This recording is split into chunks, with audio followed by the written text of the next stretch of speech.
Hello students, this is Anu Asthana. Today I am here with lecture 3 of chapter solution. इसके previous lectures में हम लोगों ने देखा था कुछ कंसंट्रेशन टर्म्स को कि हम किस तरीके से सॉल्यूशन की कंसंट्रेशंस को फाइंड आउट कर सकते हैं। अब हम आज उसी को आगे कंटिन्यू करते हैं और आज हम लोग जो बात करेंगे, सबसे पहले हम बात करेंगे मोल फ्रैक्शन। क्लियर है? मोल फ्रैक्शन, पहली बात हम इसे डिनोट कैसे करते हैं, तो हम एक Greek word that is known as chi, इसको हम लोग क्या बोलते हैं, क्या पढ़ते हैं, काई, इससे हम इसको डिनोट करते हैं। क्लियर? अब मोल फ्रैक्शन है क्या, कैसे हम इसको डिनोट करते हैं, तो इसके लिए देखिए हमने मान के चला कि हमारे पास एक कंटेनर है, उस कंटेनर में हमारे पास एक सॉल्वेंट है। Clear? Let us suppose solvent is a, ये हमारा क्या है, सॉल्वेंट। ठीक, मान लीजिए हमारे पास वाटर है, इसके अंदर हमने क्या किया, कुछ अमाउंट सोल्यूट का मिक्स कर दिया। Let us suppose it's sugar. ठीक, तो हम इसको क्या कंसीडर करते हैं, बी। यहां तक बात समझ में आ गई? तो अब यहाँ पर हम यहाँ पे एक चीज और कंसीडर करते हैं कि इसके नंबर ऑफ मोल्स Na है, जबकि सॉल्यूट के नंबर ऑफ मोल्स Nb है। क्लियर? तो अभी मोल फ्रैक्शन को हम डिफाइन कैसे करेंगे कि जब हम पर्टिकुलर कंपोनेंट के नंबर ऑफ मोल्स को सॉल्यूशन के नंबर ऑफ मोल्स के रेशियो में लिखेंगे तो उसी को हम क्या बोल देंगे, mole fraction of that given component. Clear होता है? कैसे? जैसे फॉर एग्जांपल हम इसको लिखना चाहते हैं, मोल फ्रैक्शन ए का निकालना चाहती हूँ, है ना, एक जो कंपोनेंट दैट इज सॉल्वेंट है, इसके अगर मैं मोल फ्रैक्शन को फाइंड आउट करना चाहती हूँ तो हमारा फॉर्मूला क्या हो जाएगा, हमारा फॉर्मूला हो जाएगा कि नंबर ऑफ मोल्स, जिसको हम लोग एन से बोल रहे हैं, number of moles of a, component हमारा क्या है, uh, upon number of moles of solution. और आपको पता है कि सॉल्यूशन कब बना होगा, कि जब हमने दोनों कंपोनेंट्स को मिक्स किया होगा, means Na plus Nb। Clear होता है? तो ये कंपोनेंट ए के का मोल फ्रैक्शन हो गया कि जिसमें हमने क्या किया, सॉल्यूट के या जो भी कंपोनेंट है हमारा, उसका number of moles divided by number of moles of solution. Clear होता है? Just remember this, we are talking about solution. Okay, और सॉल्यूशन क्या है, सॉल्यूट प्लस सॉल्वेंट। क्लियर? इसी तरीके से हम क्या कर सकते हैं, हम लोग कंपोनेंट बी के भी मोल फ्रैक्शंस को फाइंड आउट कर सकते हैं। So it will be your Nb upon Na plus Nb। Is it clear? यहां तक सबको समझ में आ गया?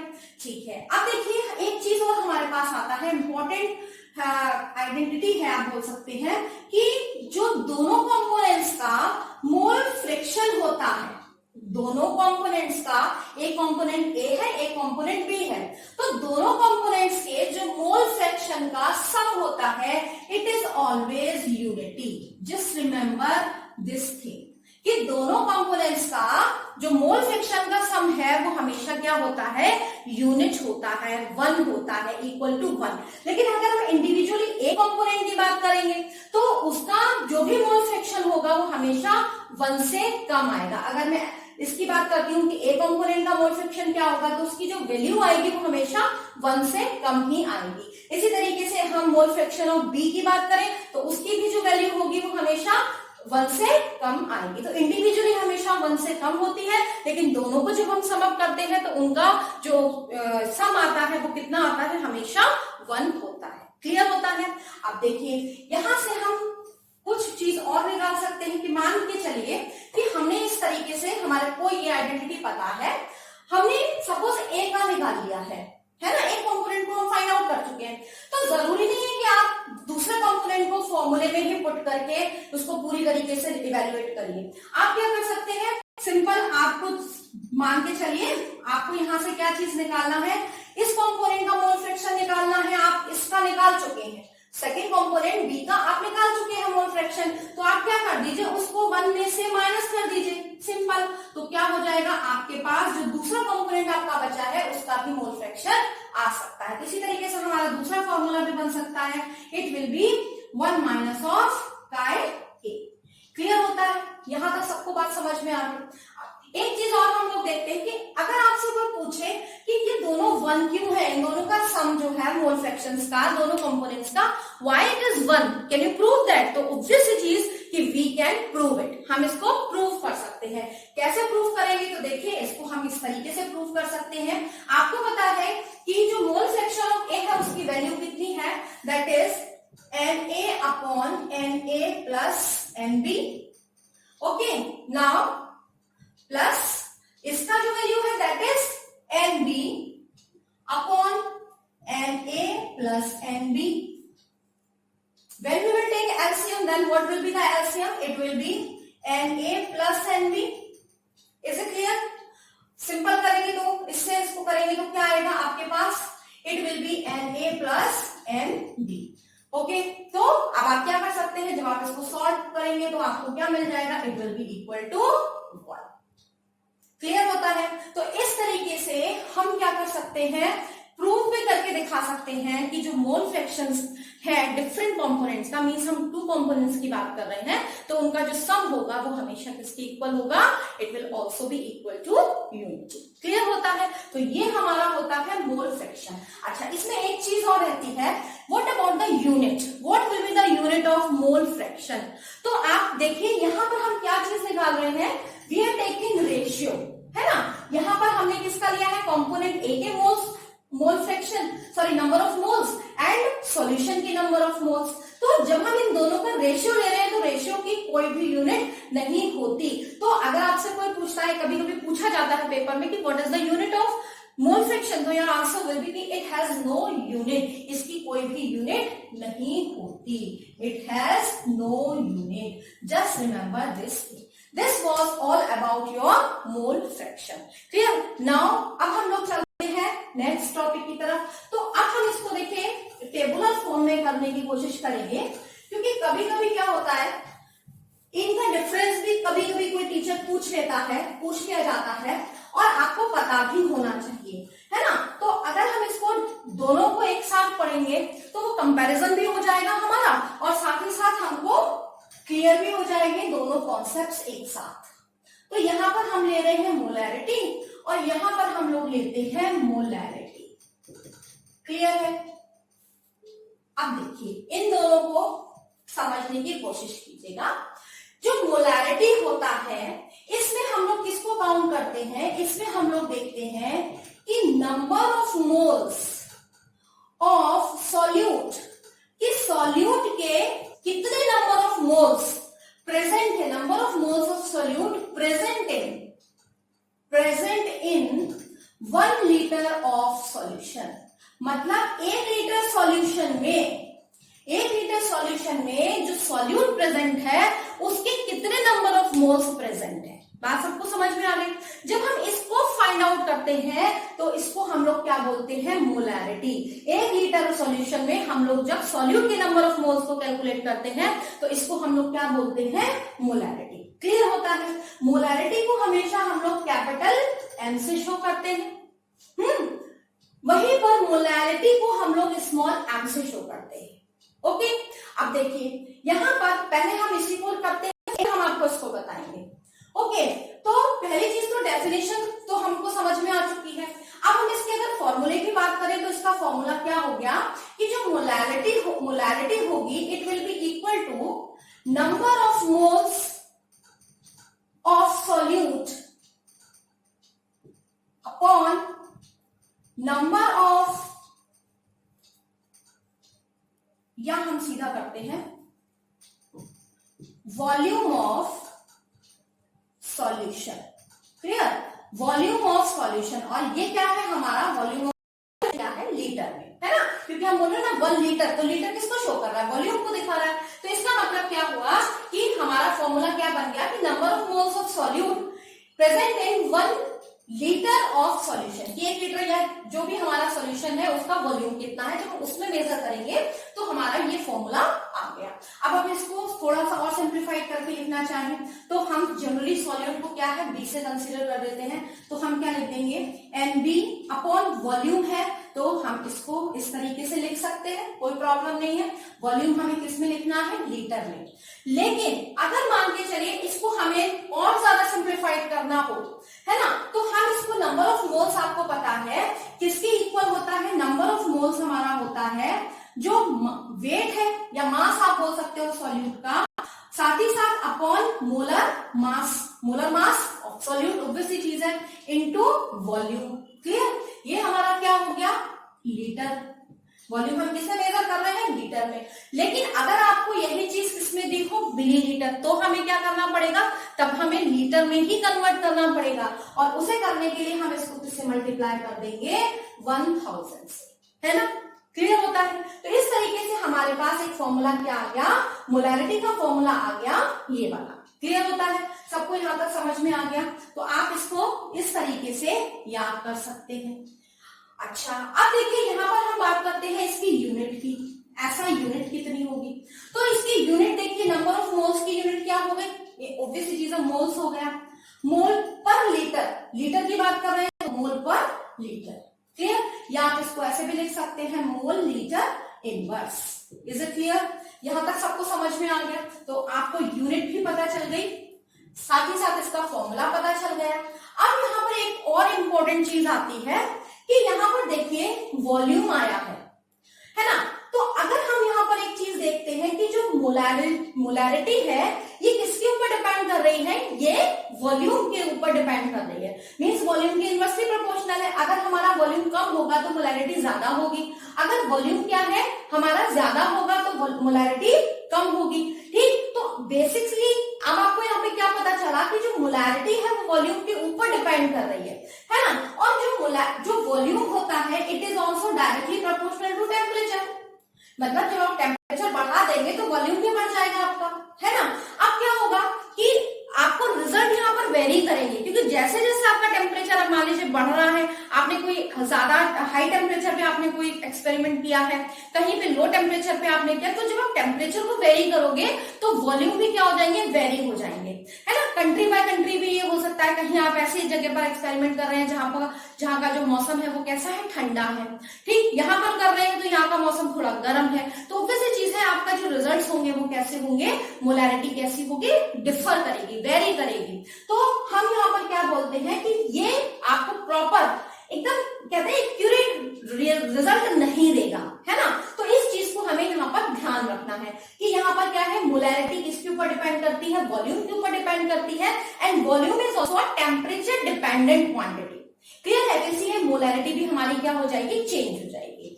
अब हम बात कर लेते हैं, ये तो हमने सब आपको बता दिया मोलैरिटी के बारे में। अब हम बात करते हैं मोलैरिटी के बारे में। तो मोलैरिटी का मतलब क्या हुआ कि जब हमारे number of moles of solute, यानी कि सॉल्यूट के कितने नंबर ऑफ मोल्स प्रेजेंट है 1 kg ऑफ सॉल्वेंट। क्लियर, अभी तक आपने देखिए कहीं पे सॉल्वेंट नहीं सुना, सिर्फ और सिर्फ मोलैरिटी में हम लोग किसे कंसीडर कर रहे हैं, सॉल्वेंट को। तो solute present in 1 kg of solvent. Clear है। अब देखिए आपको यहाँ पे डिफरेंस अपने आप बता सकते हैं। यहाँ पे हम क्या ले रहे हैं कि 1 kg सॉल्वेंट में कितने नंबर ऑफ मोल्स प्रेजेंट है। क्लियर है। तो अब हम अगर इसका फॉर्मूला लिखना चाहें तो हम इसे क्या लिख सकते हैं, number of moles of solute upon mass of 1 kg क्या है, मास शो कर रहा है, तो मास ऑफ सॉल्वेंट, और वो किसमें हम देख रहे हैं, केजी में। क्लियर। अगर हम इसका फॉर्मूला बनाना चाहें तो क्या हो सकता है, it will B mp upon mass of solvent, it will B m या WA, और ये कितना है, केजी। यहां तक क्लियर हो गया। सॉल्वेंट हम किससे शो कर रहे हैं, ए से शो कर रहे हैं, तो हमारा क्या हो गया, मास कितना हो गया सॉल्वेंट का, दैट विल बी WA। हम अगेन फिर इसको और ज्यादा इलेबोरेट करना चाहें तो हम क्या कर सकते हैं, it will B WB upon MB into WA KG. Clear, हम इसको ऐसे भी लिख सकते हैं। अगर हम चाहते हैं कि अगर हमारा मान के चलिए ये जो केजी की जगह ग्राम में आ गया, सपोज ये हमारा किसमें आया है, ग्राम में, है ना। तो हम क्या कर सकते हैं, यहाँ पर हम इसको 1000 से मल्टीप्लाई कर सकते हैं। तो हमारा फॉर्मूला क्या बन गया मोलैरिटी का, वो ये बन गया। Is it clear to all of you? अब देखिए यहाँ पर एक चीज, यहाँ पर 1000 जब आएगा तो ये मिलीलीटर में होगा। क्लियर? अब हम बात कर रहे हैं इसकी यूनिट की, तो इसकी यूनिट क्या हो जाएगी, कितना है, moles of solute, number of moles of solute means mole, clear, upon mass, mass क्या है, केजी, तो मोल पर केजी, और आप क्या लिख सकते हो, मोल केजी इनवर्स। क्लियर होता है? इस तरीके से आप देखिए यहाँ पर हमने मोलैलिटी को भी पता। ओके, अब हम लोग एक न्यूमेरिकल देखते हैं जिससे हमने जो कॉन्सेप्ट समझे हैं वो हमको और क्लियर हो जाएंगे। हमने इंडेक्स का क्वेश्चन नंबर 2.5 लिया है, जिसमें क्वेश्चन क्या कह रहा है कि कैलकुलेट मोलैलिटी। सबसे पहली चीज हमें क्या फाइंड आउट करनी है, molality, then molarity and mole fraction. Clear है? तीनों चीजें हमें फाइंड आउट करनी है of potassium iodide KI if the solution, if the density of 20% mass by mass या weight by weight aqueous potassium iodide solution is 1.202 ग्राम पर millilitre. Clear है? पहली बात तो हमें क्वेश्चन में हमको एक चीज समझ में आ गई कि हमको मोलैलिटी निकालनी है, मोलैलिटी निकालनी है, साथ ही साथ मोल फ्रैक्शन निकालना है। क्लियर होता है? और हमको गिवन क्या क्या है, तो देखिए हम यहाँ पर एक चीज देखते हैं, गिवन हमें क्या है, गिवन हमारे पास है पोटेशियम आयोडाइड का वेट हमको गिवन है। मतलब क्या है कि जो हमारे पास मास ऑफ पोटेशियम आयोडाइड है KI है, दैट इज 20 ग्राम। क्लियर है? और ये हमारा क्या है, सॉल्यूट है, और एक्वस सॉल्यूशन में मतलब जो ये पोटेशियम आयोडाइड है ये किसमें घुला हुआ है, डिसॉल्व है ये वाटर के अंदर। तो इसका मतलब क्या हुआ कि हमारे पास जो मास ऑफ वाटर होगा, mass of water means H2O का जो मास होगा वो कितना हो जाएगा, 100 ग्राम का सॉल्यूशन हो गया तो 100 माइनस 20 करेंगे, it will B 80 grams. Is it clear? यहां तक आपको समझ में आ गया? और मास ऑफ सॉल्यूशन क्या होगा हमारा, मास ऑफ सॉल्यूशन क्या होगा, वो होगा हमारा, that will be 100 grams. Clear है? और हमें क्या चीज गिवन है, हमको डेंसिटी भी गिवन है। डेंसिटी हमको कितनी गिवन है, दैट इज 1.202 ग्राम पर मिलीलीटर। यहां तक हमको इतनी चीज गिवन है। अब हम सबसे पहले क्या देखते हैं, मोलैलिटी देखते हैं। क्लियर? अब मोलैलिटी का हमें फॉर्मूला पता है कि मोलैलिटी बराबर क्या होता है, number of moles of solute upon mass of solvent. यही तो होता है, मास ऑफ सॉल्वेंट, और वो भी किसके अंदर, केजी के अंदर। अच्छा, एक चीज मैं यहाँ पर आपको थोड़ा सा क्लियर करना चाहूंगी। इसके प्रीवियस लेक्चर में जो मैंने आपको मोलैलिटी बताया था उसमें मैं आपको एक चीज स्किप कर गई थी बताना, कि देखिए यहाँ पर ये जो मोलैलिटी है ना, मोलैलिटी जो है ये मास के ऊपर डिपेंड कर रही है, लेकिन मास जो होता है ये टेम्परेचर के ऊपर डिपेंड नहीं करता, ये आपको पता है। अगर हम टेम्परेचर को घटाते या बढ़ाते हैं तो उसमें मास पर कोई फर्क नहीं पड़ता। क्यों नहीं पड़ता? क्योंकि मास कैसी क्वांटिटी है, इंडिपेंडेंट क्वांटिटी है। तो ये बात आपको एकदम क्लियर होनी चाहिए कि जो मोलैलिटी है ये हमको बेस्ट रिजल्ट देगा। हम कहीं पर भी करें, किसी भी सीजन में करें, किसी भी टेम्परेचर पे करें, तो हमको रिजल्ट हमेशा सेम मिलेगा किसी भी एक्सपेरिमेंट का, क्योंकि जो मोलैलिटी है वो मास के ऊपर डिपेंड कर रही है, और जो मास है वो टेम्परेचर इंडिपेंडेंट क्वांटिटी है। आपको इस पॉइंट को ध्यान में रखना है। क्लियर है? इंपॉर्टेंट पॉइंट था तो वो मैं स्किप कर रही थी, इसलिए मैंने आपको यहाँ पर क्लियर किया है ना। अब देखिए, अब हमें क्या करना है, हमारे पास सीधा सीधा सा फॉर्मूला हम इसको लगा देते हैं यहाँ पर। तो फॉर्मूला हमारा क्या हो जाएगा, नंबर ऑफ मोल्स को हम लोग कैसे लिख सकते हैं, इसके सॉल्यूट अपॉन कितना हो जाएगा, मोलर मास ऑफ सॉल्यूट, ठीक है, इनटू हमारे पास mass of solvent into 1000। Clear है? हमारे पास ये चीज, क्योंकि हमको ग्राम में गिवन है इसलिए हमने यहाँ पर क्या किया, 1000। अब सब कुछ हमारे पास है, बस हमें क्या करनी है, अपनी वैल्यूज को पुट करना है। तो अब बस हम इसकी वैल्यूज को पुट कर देते हैं। तो हमारे पास देखिए, अभी हमको वैल्यूज अभी नहीं पुट हो पाएगी क्योंकि अभी हमारे पास मोलर मास सॉल्यूट का नहीं है। तो हम सबसे पहले क्या करेंगे, मोलर मास निकालेंगे।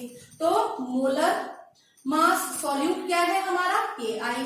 तो पोटेशियम का आपको पता है कितना होता है, पोटेशियम का होता है 39, और आयोडीन का होता है एटॉमिक मास दैट इज 127। तो इसको जब हम सॉल्व करेंगे इट विल बी 166 ग्राम पर मोल। क्लियर होता है? यहां तक ये हमने क्या निकाल लिया, मोलर मास निकाल लिया। अब हमारे पास सारी क्वांटिटीज आ चुकी हैं, बस अब हमको अपनी वैल्यूज को यहाँ पर पुट करना है। तो हमारे पास इसका मास कितना गिवन है, दैट इज 20, सॉल्यूट का मास गिवन है 20 इंटू 1000। ओके, ये हम निकाल चुके हैं 166 इंटू हमारे पास ये कितना गिवन है, ये हमारे पास 80 गिवन है ना, जो मास ऑफ सॉल्वेंट है हमारे पास 80 है। तो बस अब हम इसको सॉल्व करेंगे तो हमारे पास क्या आ जाएगा, हमारे पास जब हम इसको सॉल्व करेंगे तो ये तो हो गया हमारे पास 2000 अपॉन इसको हमने किया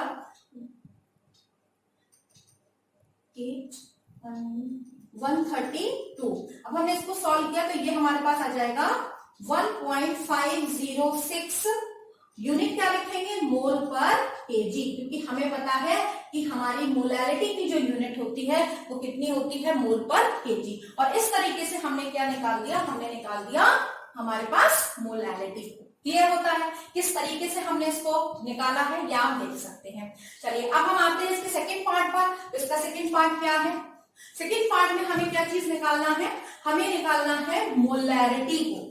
ओके, तो देखिए आप इसकी मोलैरिटी को निकाल देते हैं। तो मोलैरिटी को हम लोग क्या करेंगे, कैपिटल एम से शो करते हैं। Mass of moles of solute लेंगे, लेकिन यहाँ पर हम क्या करेंगे, चेंज करेंगे इसको। यहाँ पर हम लिखेंगे वॉल्यूम, क्योंकि हम यहाँ पर क्या लेते हैं, वॉल्यूम लेते हैं। वॉल्यूम ऑफ किसका लेंगे, सॉल्यूशन का लेंगे, है ना। तो ये हमारा क्या हो जाएगा, मोलैरिटी का फॉर्मूला हो गया। अब इस मोलैरिटी के फॉर्मूले में अब क्या आएगा, सबसे पहले तो देखिए अब आपको क्या करना पड़ेगा, number of moles of solute. मतलब हम सीधे सीधे से यहाँ पर क्या लिख देंगे, हम लिखेंगे WB upon MB into V into 1000। ये हमारे पास फॉर्मूला है, ठीक है। अब देखिए हमारे पास सब कुछ है, बट एक चीज देखिए, WB नहीं आएगा, यहाँ पर आएगा M, मोलर मास आएगा ना, it will B MB। Clear है, हमारे पास ये चीज आएगी। अब देखिए यहाँ पर हमें एक चीज करनी है कि हमारे पास यहाँ पर एक क्या चीज है, वॉल्यूम मिसिंग है ना। हमको मास पता है, हमको मोलर मास हम निकाल चुके हैं 1000 तो है ही है, लेकिन हमारे पास वॉल्यूम नहीं है। तो वॉल्यूम हम कैसे निकाल सकते हैं, हमें पता है कि डेंसिटी कि D इज इक्वल टू कितना होता है, M अपॉन V होता है ना। तो डेंसिटी हमको पता है, यहाँ से मास भी हमें पता है, सॉल्यूशन का जो मास है वो हमें पता है। तो यहाँ से हम इस V की वैल्यू को कैलकुलेट कर सकते हैं। तो डेंसिटी हमको कितनी गिवन है, that is 1.202 is equal to mass हमको गिवन है 100 ग्राम। हमने यहाँ पर निकाला था सॉल्यूशन का मास कितना था, 100 ग्राम था। तो यहाँ से V की वैल्यू हमारे पास कितनी आ जाएगी, इट विल बी 83.19। बस अब आपके पास ये चीज आ चुकी है ना, ये आपके पास क्या आ चुका है, वॉल्यूम आ चुका है मिलीलीटर में। तो बस अब आपको क्या करना है, वॉल्यूम को यहाँ पर पुट कर देना है। तो जब हम वॉल्यूम को पुट करेंगे तो हमारे पास क्या आ जाएगा, ये हमारे पास है 20 इंटू 1000 अपॉन हमारे पास ये कितना निकला था, दैट वाज 166 था, आई थिंक 166 था। और वॉल्यूम हमारे पास कितना आया है, 83.19। ठीक, अब जब हम इसको सॉल्व करेंगे तो इसको सॉल्व करके हमारा आंसर आएगा 1.45 मोल पर लीटर। Is it clear. तो ये हमारा क्या आ गया, मोलैरिटी का आंसर आ गया। क्लियर हो गया, हमने सेकेंड पार्ट भी कर लिया। ओके, अब हम इसी को आगे करते हैं, लास्ट पार्ट करते हैं, दैट इज मोल फ्रैक्शन। ठीक, अब हम लोग इसका मोल फ्रैक्शन निकालते हैं। तो मोल फ्रैक्शन हमें किसका निकालना है, KI का निकालना है। अब हम सी पार्ट देख रहे हैं, दैट इज मोल फ्रैक्शन। ठीक है, तो मोल फ्रैक्शन हम कैसे निकालेंगे, आपको पता है काई ऑफ KI। इसका फॉर्मूला कितना हो जाएगा, N of KI, number of moles of KI potassium iodide के, plus number of moles of water H2O plus number of moles of potassium iodide. अब देखिए हमको यहाँ पर क्या निकालने पड़ेंगे, नंबर ऑफ मोल्स अब निकालने पड़ेंगे। तो नंबर ऑफ मोल्स के लिए हम क्या कर सकते हैं, हमको पता है पोटेशियम का मतलब हो गया, मैं इसको यहाँ पर लिखती हूँ कि यहाँ पे ही लिख देती हूँ, है ना, कि number of moles of KI कितना हो जाएगा, मीन्स क्या हो गया, हमारे पास हो गया W ऑफ KI अपॉन इसका मोलर मास ऑफ KI। यही तो इसका फॉर्मूला हो गया, है ना। अब देखिए ये आपके पास ऑलरेडी है, ये कितना गिवन है आपके पास 20, ये कितना गिवन आपने निकाला था, ऑलरेडी आप निकाल चुके थे 166। जब हम इसको सॉल्व करेंगे तो ये आ जाएगा आपका 0.12 मोल। ये कितना आ जाएगा, 0.12 मोल। पहली बात तो आपके पास ये क्या आ गया, इसके नंबर ऑफ मोल्स आ गए। है ना। अब हमें क्या निकालना है, इस वाटर का, और रह गया हमारे पास, तो हम वाटर का भी निकाल लेते हैं बिल्कुल इसी तरीके से। तो हमारे पास हो गया वाटर का, तो वाटर हमारे पास मास कितना है, हमारे पास वाटर का मास था 80, है ना, 80 अपॉन 166। जब हम इसको सॉल्व करेंगे, नॉट 166, इट विल बी मास कितना हो जाएगा H2O का 16 + 2 यानी कि 18, है ना, 60 ये हो गया 80 अपॉन 18 हो गया। अब हम इसको सॉल्व करेंगे, तो सॉल्व करके हमारे पास कितना आएगा 4.44 मोल। क्लियर होता है, बस अब आपके पास सब कुछ आ चुका है। अब हमें अपने क्या करना है, फॉर्मूले में पुट करना है, तो कर दीजिए इसको पुट। तो कितना हो गया 1.12 अपॉन कितना निकला है 4.44 प्लस ये हमारे पास ऑलरेडी कितना था 12 था। जब हम इसको सॉल्व करेंगे तो इसकी वैल्यू आएगी 0.0263। अब इसकी यूनिट आएगी क्या, तो आपको पता है कि मोल फ्रैक्शन की कोई भी यूनिट नहीं होती, तो आपका क्या हो गया, ये आंसर हो गया। इस तरीके से हम क्या करेंगे, अपने क्वेश्चंस को सॉल्व करेंगे। आई होप कि आपको समझ में आए होंगे कॉन्सेप्ट्स, और जहां पर आपको डाउट है वहां पर आप कमेंट सेक्शन में प्लीज अपने डाउट्स को जरूर लिखिए और अपने सजेशंस कमेंट बॉक्स के थ्रू हमें बताइए। और ज्यादा से ज्यादा मेरी वीडियो को लाइक एंड शेयर करिए और सब्सक्राइब करवाइए, जिससे कि आपके अलावा और भी बहुत सारे स्टूडेंट्स इसका बेनिफिट उठा सके। Thanks a lot for today.